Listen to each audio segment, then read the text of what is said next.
The first pillar is responsibility. And what that means is that we're each responsible for our own happiness and well being. That one was where my husband and I got tripped up. I thought he was responsible for my happiness, and he also thought he was responsible for my happiness.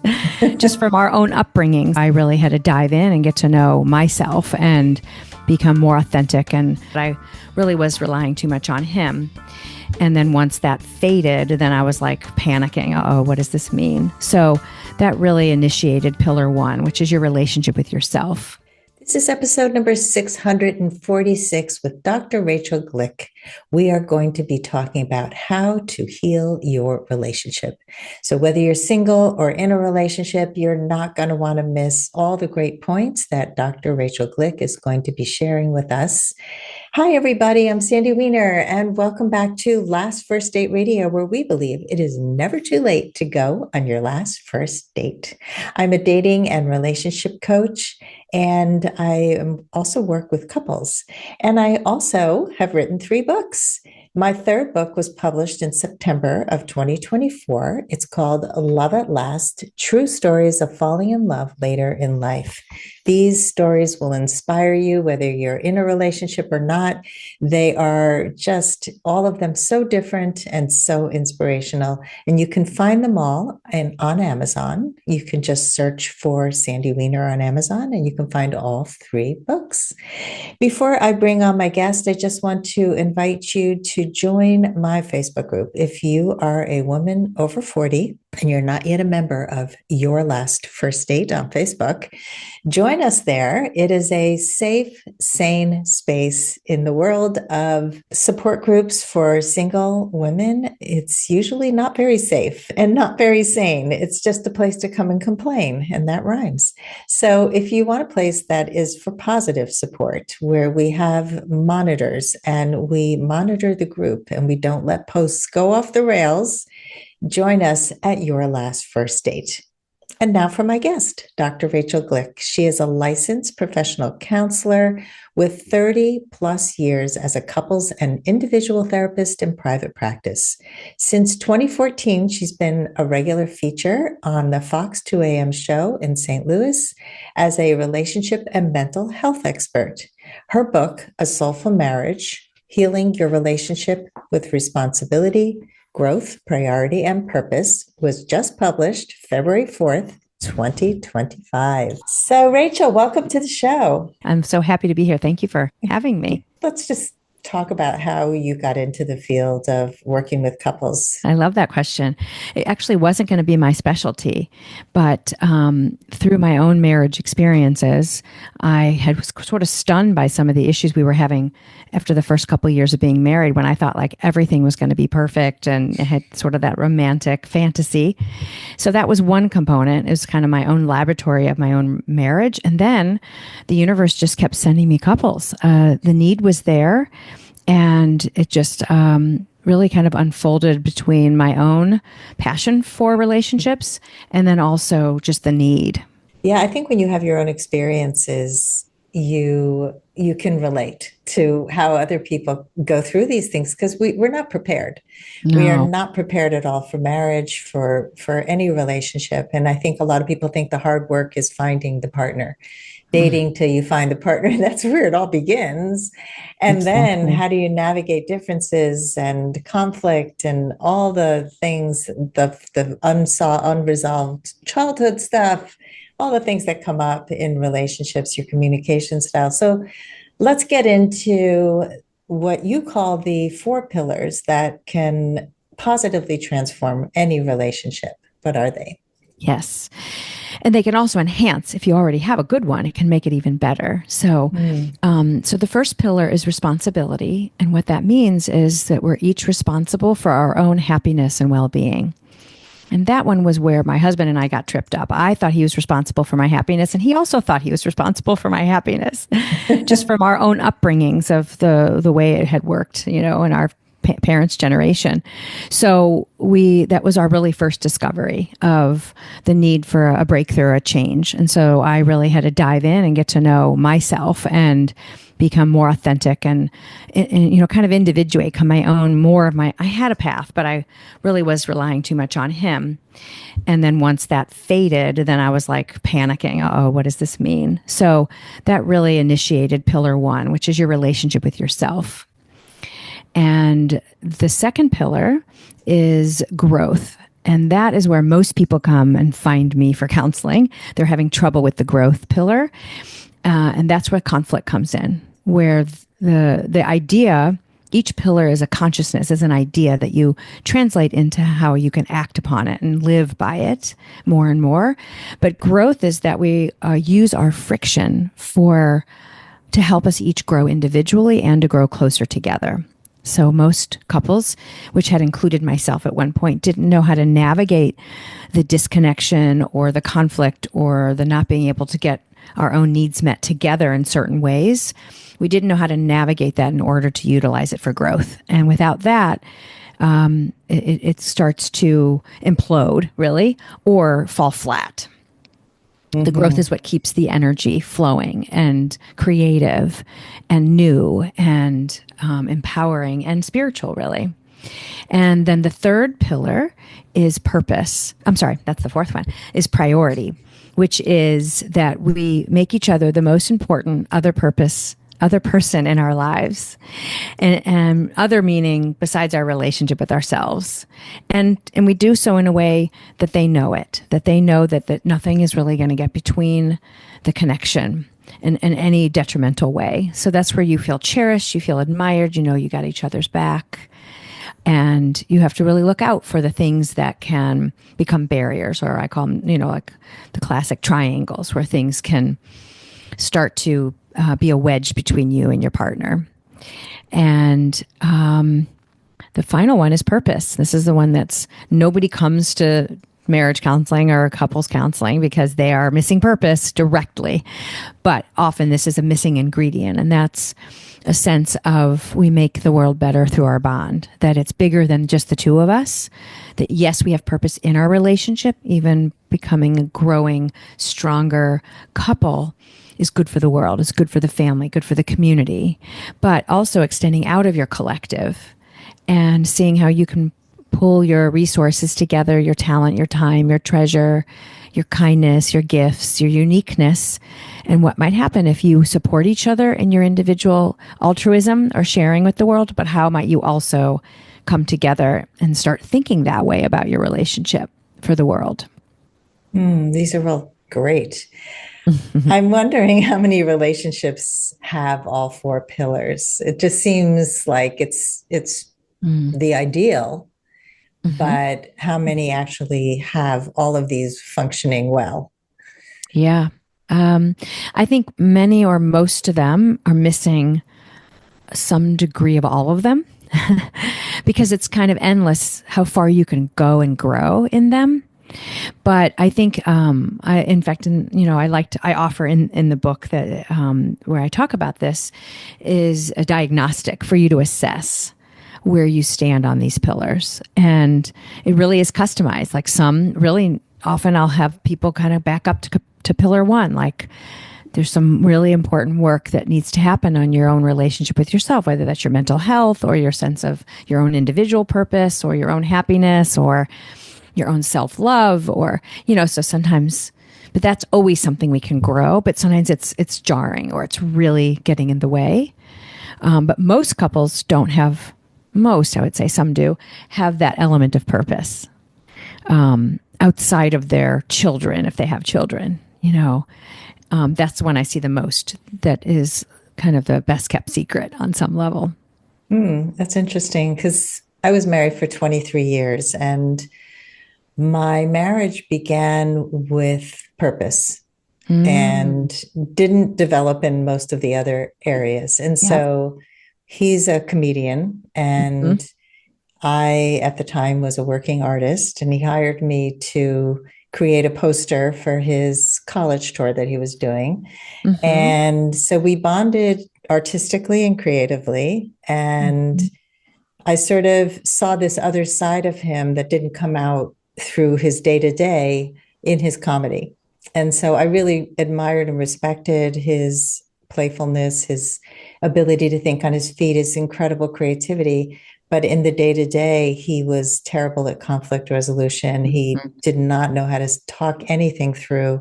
He would run away from conflict. And we went to therapy so many times, but Yeah. when we had struggles, he would recede and I would end up taking on everything.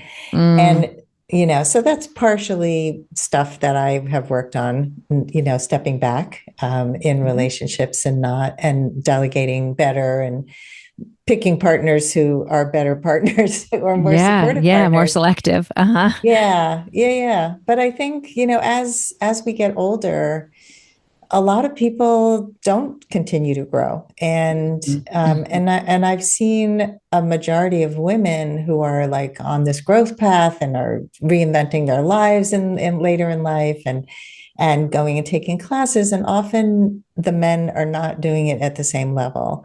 I'm Mhm. wondering what you've observed in that area. Yes.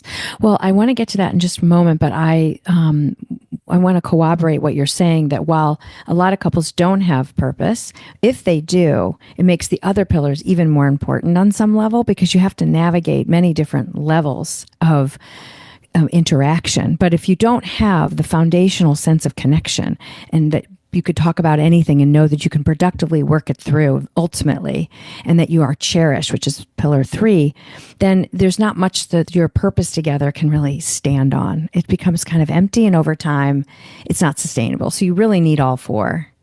Yeah, Um, that's a good point because that is actually something that came up. We worked together for most of our marriage, and I wrote for him. So besides doing artwork, mm, I was a comedy writer, and he would cool. expect that I would drop everything and come whenever he needed me to. And I was also Mm, running the house, and I had a side business in art, and I was doing a million different things. And I mm, did not feel cherished. I did not feel valued because he would just want to snap his fingers and go, I'm ready for you now, drop everything. And so that yep. was something that we did navigate in our relationship where I needed him to think ahead and to prioritize my time as well as his own. Yep. So we were able to do that piece, but I Mhm. remember that feeling of like, I am not a priority here. You're just expecting me to be available. Yeah.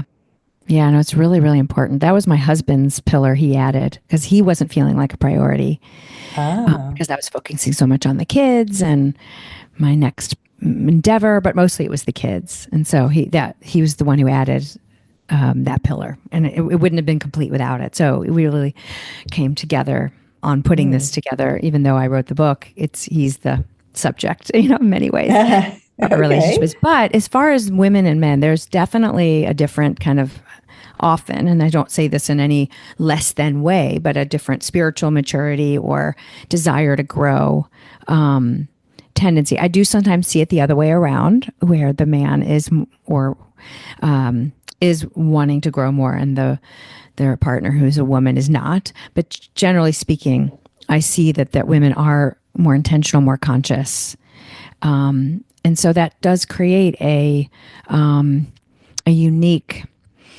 approach, and more. It's harder to find a man who is more conscious, who is more open to growing.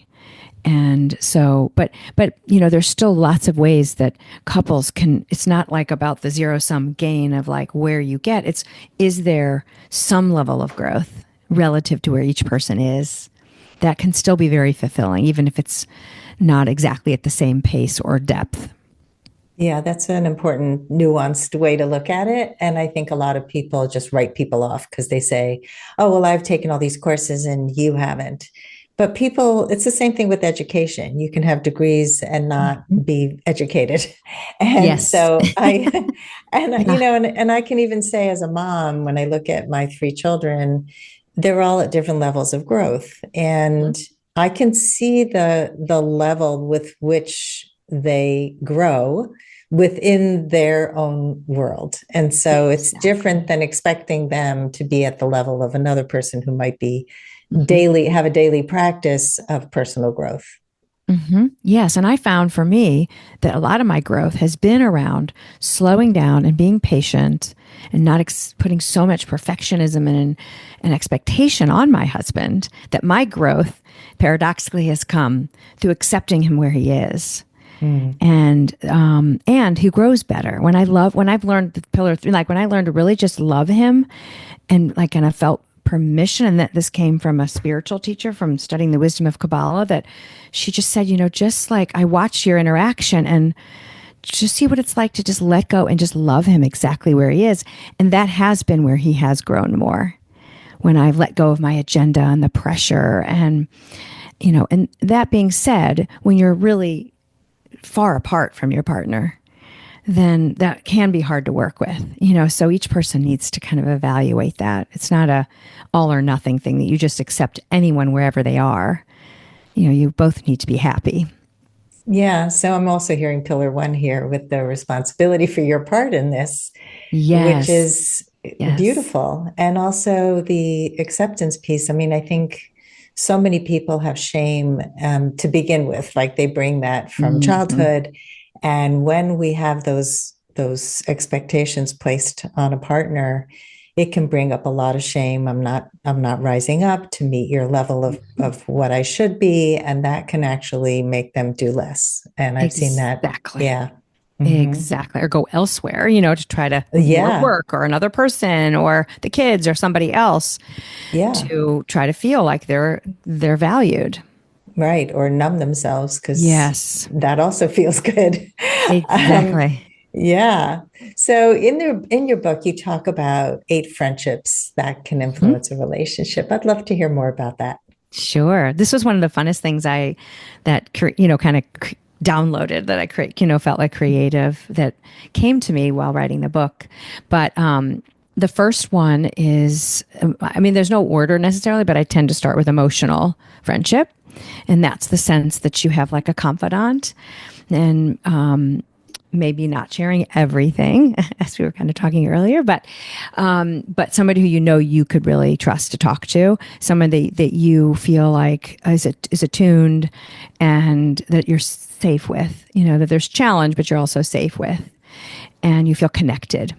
And you also enjoy each other. That's part of the emotional connection, is you.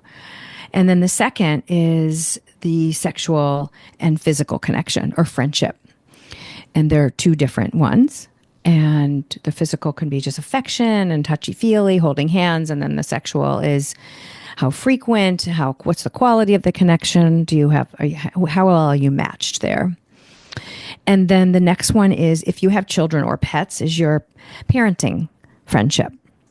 And that's the degree to which you are aligned with, and does it bring you closer to being parenting together or being with your animal? Does you do bond through that? Are you in alignment about that? Do you trust each other? And then the next one is your financial friendship.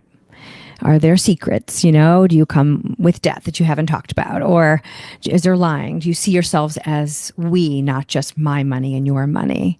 Do you trust each other? Is it just flow? Do have a good kind of rhythm there? And then the next one is your recreational. And that is, do you have fun? Do you like some of the same things? Do you support each other with where you're different? Do you laugh? Do you really enjoy without all the responsibilities that come with a long-term committed relationship? Do you have a separate connection that is just about having fun and no responsibilities? And then the next one is your spiritual connection. And that could be because you share a similar mindset and a similar view, or you support each other in what that is.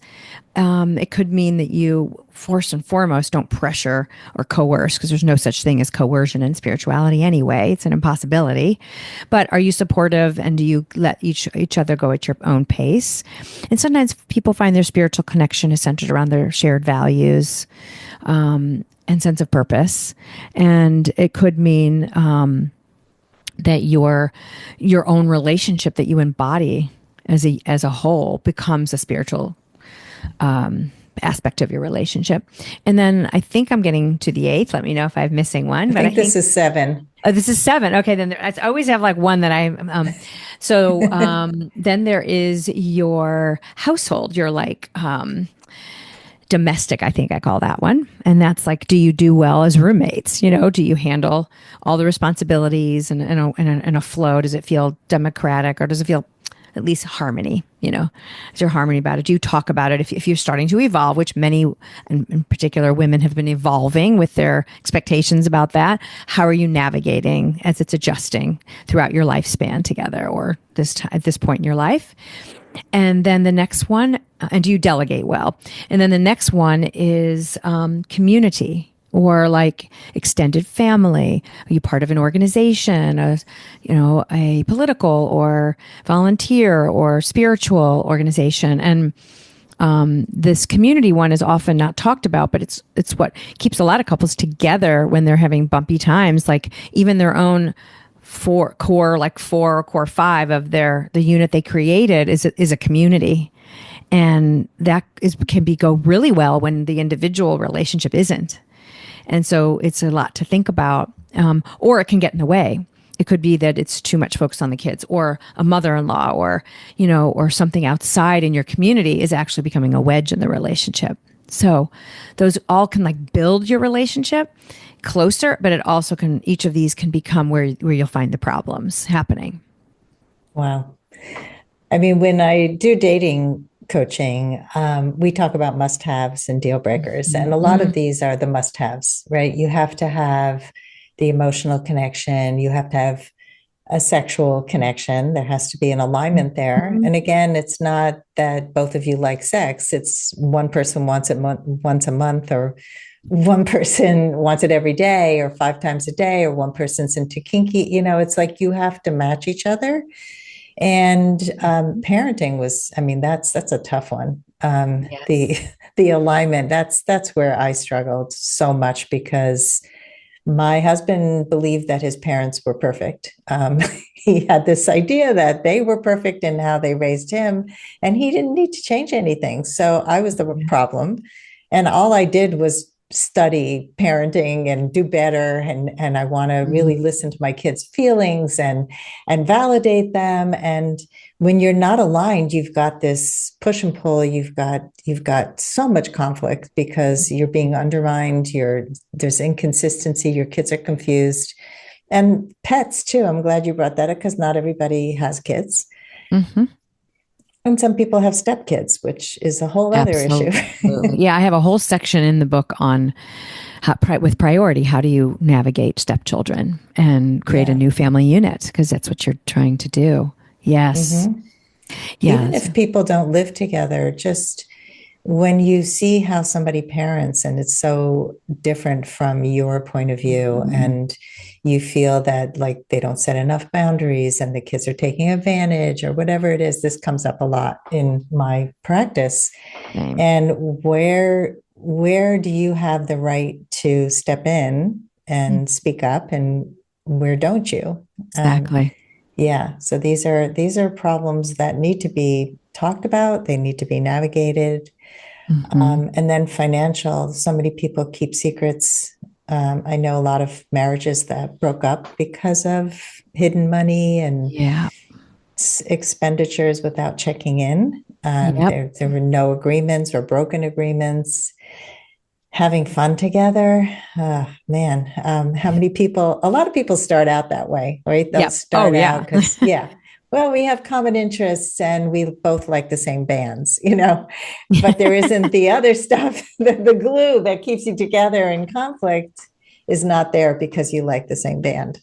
Exactly. Yeah. And the spiritual part is interesting to me, because I find a lot of people come into relationships looking for religious connection. So I used to have clients who only wanted to find a partner on Christian Mingle or JDate or one of those sites, and quickly found that these people really didn't align with them in many, many ways. So the religious tie, it can be important, but it also depends on your worldview within the religion. Exactly. Absolutely. And there's so many things that you just brought up that are so important that in my world, which is like these 8 friendships. They're I have it described as a wheel where on the outside is communication, and that's the wheel, the tire, I guess. And then the center, the hub, is desire.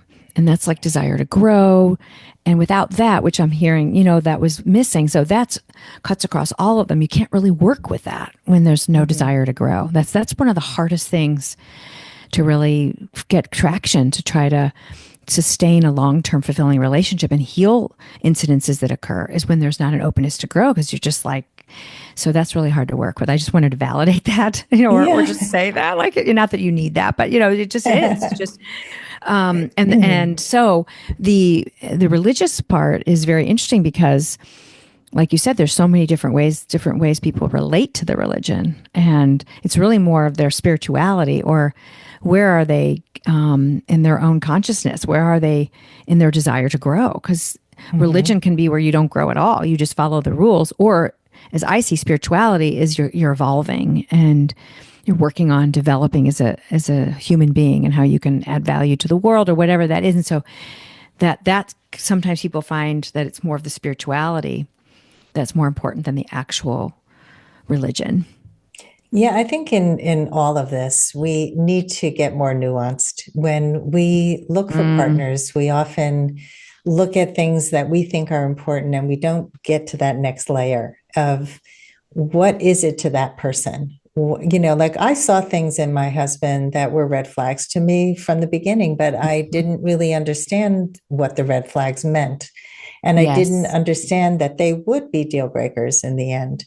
And so on paper, people can look really great together. But when it comes to even enjoying an activity together, one person might be like severely competitive, and the other person just wants to chill out, but they're both doing the same activity, and they don't get along at all during that activity. So it's so much of it is your personality, how you approach it, what's underneath it. But I think, if we can find relationships where we're paying attention to all of these friendships, they're going to thrive. I mean, they are going to thrive. And I think this is really smart. It's a great way to look at relationships. Let's take a quick break to hear from our sponsors. This episode is brought to you by Amazon Music Unlimited.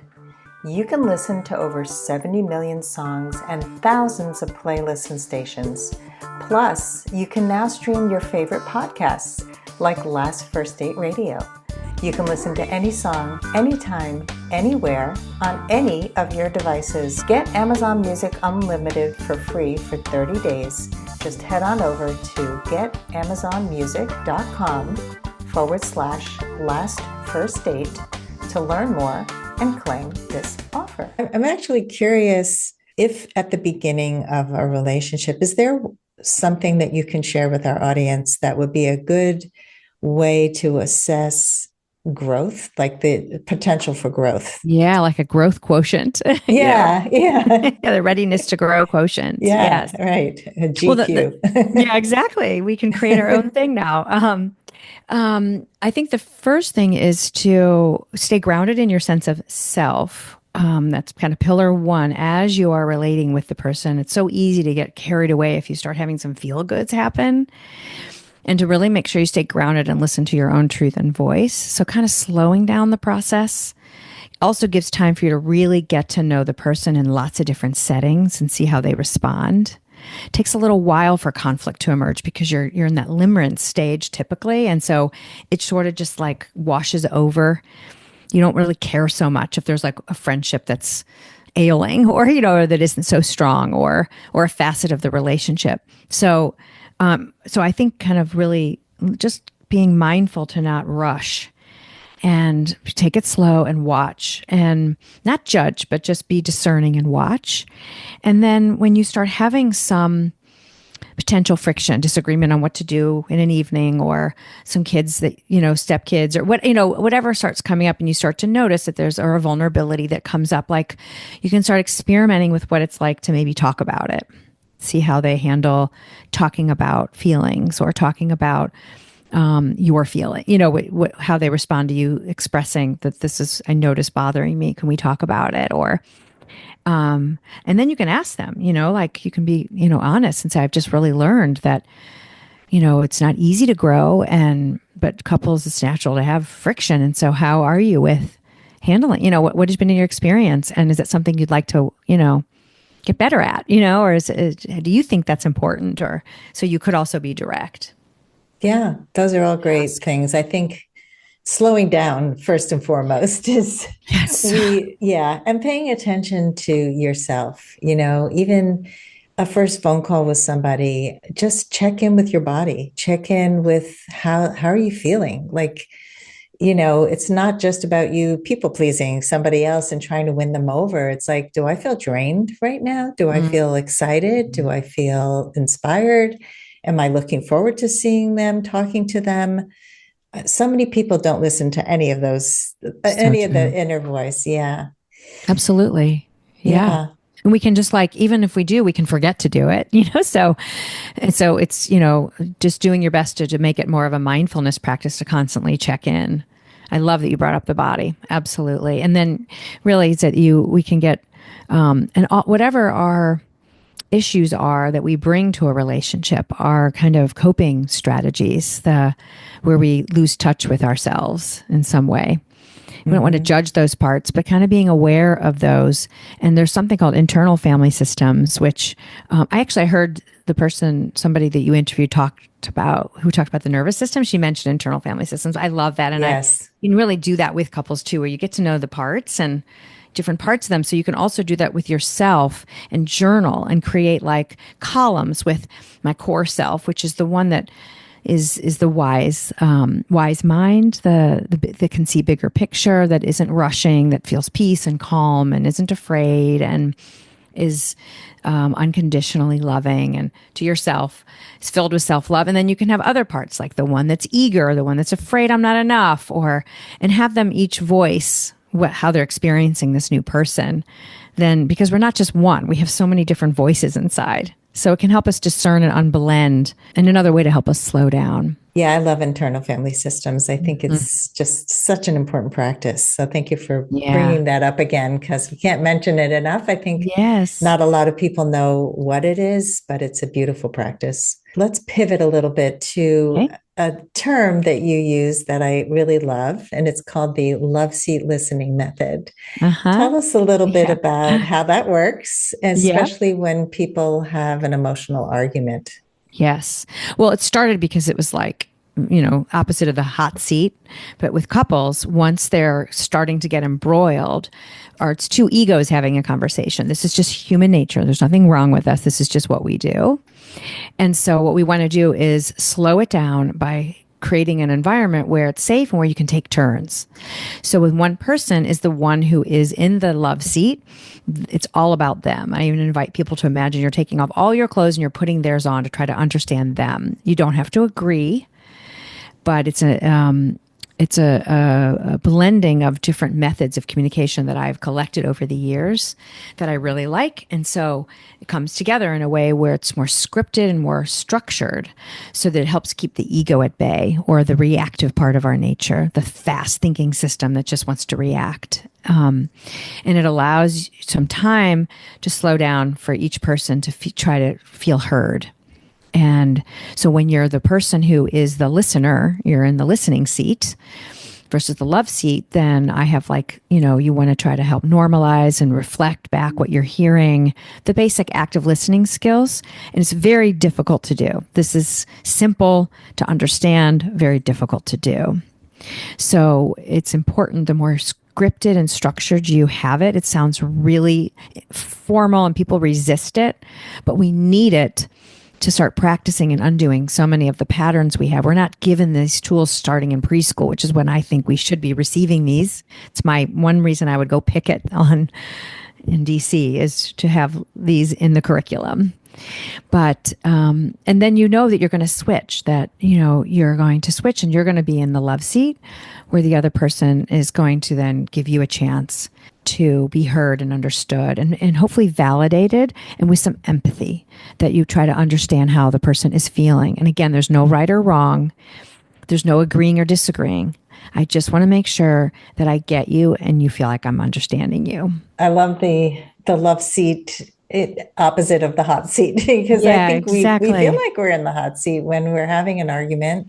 Nobody's listening Exactly. and nobody feels heard. And so Yeah. then we get louder and more reactive. This is what happens when we don't have the skills. We don't know how to talk. We think somebody's attacking us when in reality, all we want is just to be heard and validated most of the time. And so if we can just learn these skills, I know Imago does a lot of this stuff. Yes, And that's why I yeah. integrate that as one of the yes. And Mm. I take it further with having studied spiritualities, particularly the wisdom of Kabbalah, where we want to look Mm-hmm. for where the growth is. Where is it that while this can seem like I wish this weren't happening, how to reframe it as, oh, thank you.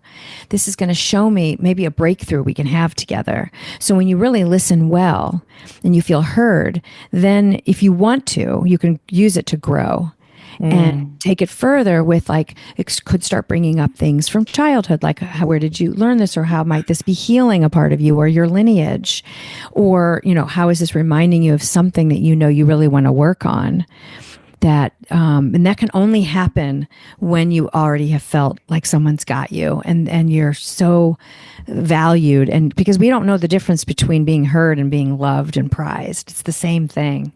And Mm-hmm. so once we're there, then we feel safer to open up and be vulnerable for other things that maybe we want to work on or heal. It's a small thing just to hear somebody, just to say that must be hard. Yeah. How are you doing? Right. Simple, simple, simple. Yes. And it's simple and it seems so easy, but it is, I think, one of the weaknesses in our society and like meaning like I think it's very common to not be a good listener. People think they're listening. They define listening in ways that are really not listening. Yeah. A lot of times when people are listening, they're making a lot of noises. They're going, uh-huh, uh-huh, uh-huh, uh-huh, uh-huh. I find it so disturbing. Some people are, it's like a compulsion Mm-hmm. that to show that you're present, you have to do something.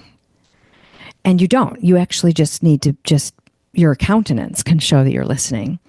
So Right. it's some, and then also there's this inclination to want to get to what you want to say and rush the person along. And so the interrupting, I didn't have a whole section on interrupting. I mention it, but like I feel like there should be a whole chapter on interrupting. And I think that's one of them. And I'm guilty of it too. Like I'm extroverted. So the noise, like I have to restrict, I have to be consciously what I do, which is pause, breathe, relax, and get into my own body and to be present without the urge to interrupt or the urge to even make a sound. So I think you're bringing up something that I'm glad you're bringing it up because I think it's important. I love the exercise that you shared of just really grounding yourself because one of the things I think it was in an Imago seminar that I was in once where they had like a little rubber globe, like a Mm-hmm. little rubber ball that had the earth on it.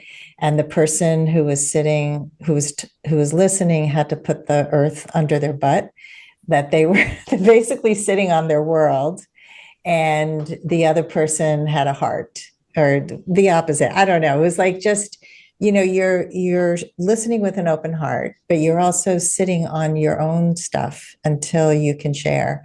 And dating brings up this stuff all the time. Like people will share trying to sell themselves to you. And it's just like, here's a whole bunch of my selling points. What do you think of me? And I want to hear everything you say. But then as soon as you start talking, they start talking again. And then it's like nobody's connecting because we're trying to sell.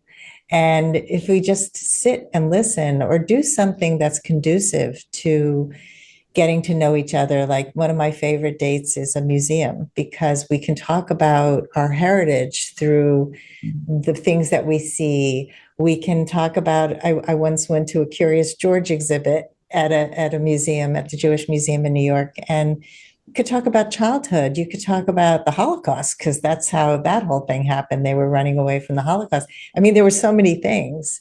And so that's so much richer than where'd you grow up? What do you do for a living? you know? I love that. It's so good. Yeah. And it's like play therapy in a way, like you're playing together and then through the play it opens up things that are, aren't so forced. Um and I think it's good to also get to know your partner and to know what makes you feel like I'm hearing you. Mm. Some want some who are really like not expressive, they can feel like you're not there. Like I want to see some sort of animation of some kind to know that you're really listening. I need eye contact. I need, or I need some. This also brings up ADHD, which I think is an important component in how it affects relationships. But there's also neurodiversity, which can affect people's ability to listen, ability to be still and not interrupt. And so I see that a lot. So when you talked about sitting on something, it also can be fun to make a game of it where you give somebody something to hold on to when they're talking, Hmm. and then the other knows they're going to get it. But I watch people like, and I have that. I have ADHD to a mild degree, but it's there. It's getting more present as I get older, I find. So that's why I use tools like PBR to keep myself grounded and quiet inside What's when PBR? pause. Well, it's something that came to me one day. It's funny because it's like the beer, PBR, like the Mm. Pabst Blue Ribbon, but it's pause, breathe, relax, Okay. like What a you were sharing constant. before. Yeah, exactly. Sorry. Yeah.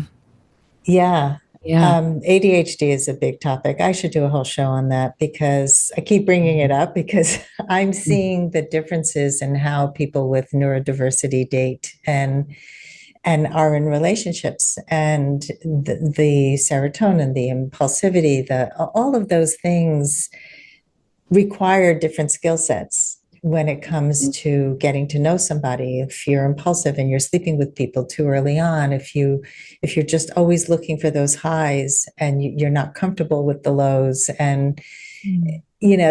there's so many things I think that do change. If you can mention like maybe one tip for anybody out there who's got ADHD and is in a relationship. I think the most important thing is self awareness, that and you get to know it. Especially in my age, than the people that I meet with, there's so many who are just discovering that as an adult Mhm. that it's really influencing them, and to also work on their self worth related to it, because often there's a lot of shame of how you operate. But I think the more you're aware, then you can sort of be ahead of the eight ball with it.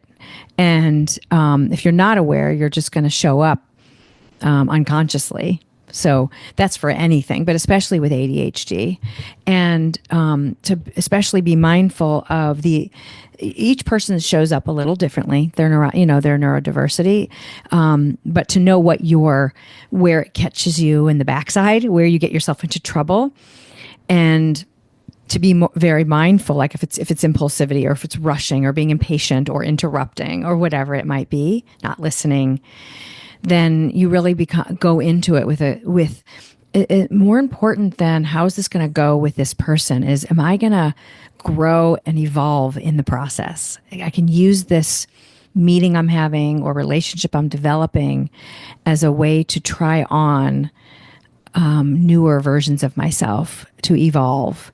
And that's where it's really also helpful to take the pressure off of trying to sell yourself or make this work, is if you're really evolving and growing and you show up with that as your priority. That's pillar one. That's why it's the first one.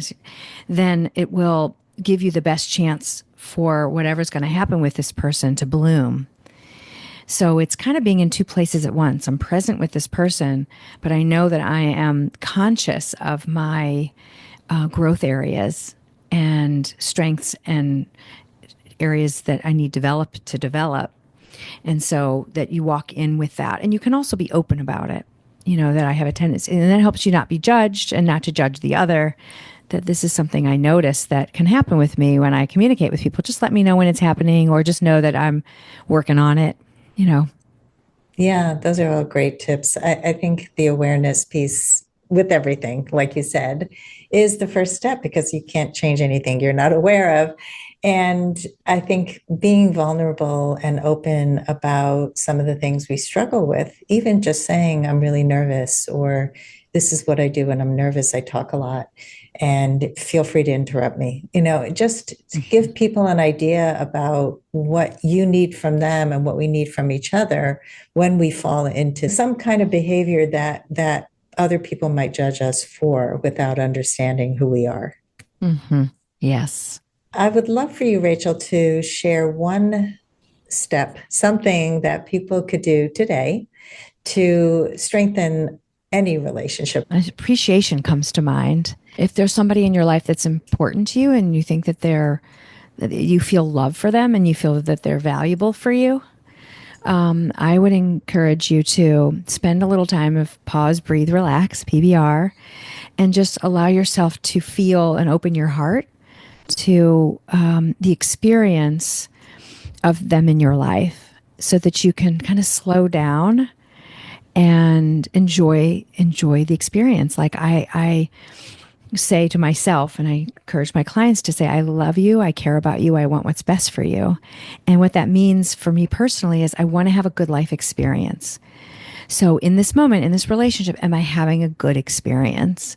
And so one of the ways we can enhance that experience is to be more mindful and open our heart to take in and enjoy it for whatever it is, and slow down to be in the present moment with that relationship. If there's one thing that we could do better, I would say yes. Yeah. And just slowing down, just appreciating, but also I love your self-love piece here too, which Mm-hmm. is something that we are not great at. Jonathan from Queer Eye, I forgot his last name. He said, whenever you're going to say something bad about yourself, he had a relative, an aunt, who used to say to him, crop failure, crop failure.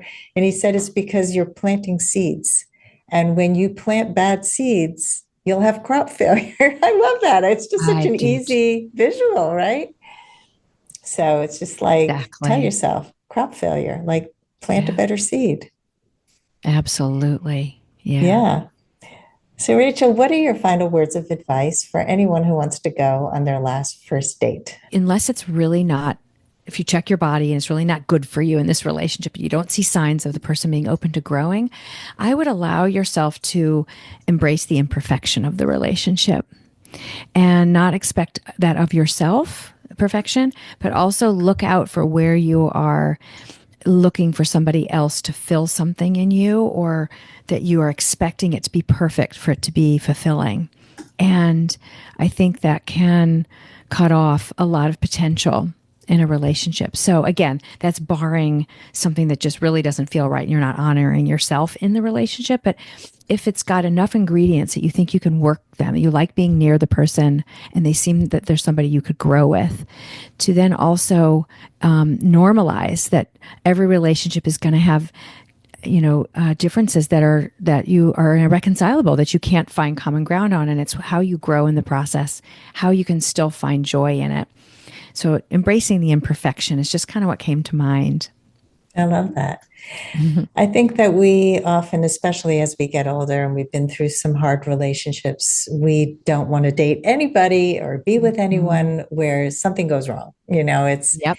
it's not going to be good for me, and then I'm just not going to date. And my third book is all about that. It's true stories of people who fell in love later in life. Like it's like, what did these people do to find love? Was a lot of them first started with themselves. I mean, all of them, but it's also they learned to communicate differently. They learned how to connect. They learned to let go of things. They learned to embrace that imperfection. And I think that is just a beautiful way to end this conversation, Rachel. Thank you so much. Oh, it's been a And pleasure. tell our audience how they can find you and where they can find your book. Yes. So I have a website, and it's my name, Dr. Rachel Glick, Glik. And on there, I have a lot of blogs, but I have a place that says book, and that's when you'll see 4 or 5 different places where you can purchase the book, and it's called A Soulful Marriage. Good luck with the book. And I love so much of what you shared is just it's spiritual, it's practical, it's got that nice mix of both, which is exciting for me because I like the science and the kind of spirited part of humans, because I think we sometimes forget one and only focus on the other. And I think it's nice to have that balance. And so I really appreciate all that you shared today. Thank you so much. It's just I feel so grateful in the present moment. I'm so filled up inside from talking to you and your smile, and just we could go on forever. So thank you. We could. Thank you. And thanks everybody for listening. If you love our show, please give us a high rating and review on Apple Podcasts. Share it with your friends. And as always, here's to your last first date. If you are ready to get unstuck, gain new tools, become more empowered, and finally find your last first date, I'd love to talk to you. Fill out an application to be considered for a complimentary half-hour love breakthrough session at lastfirstdate.com/application.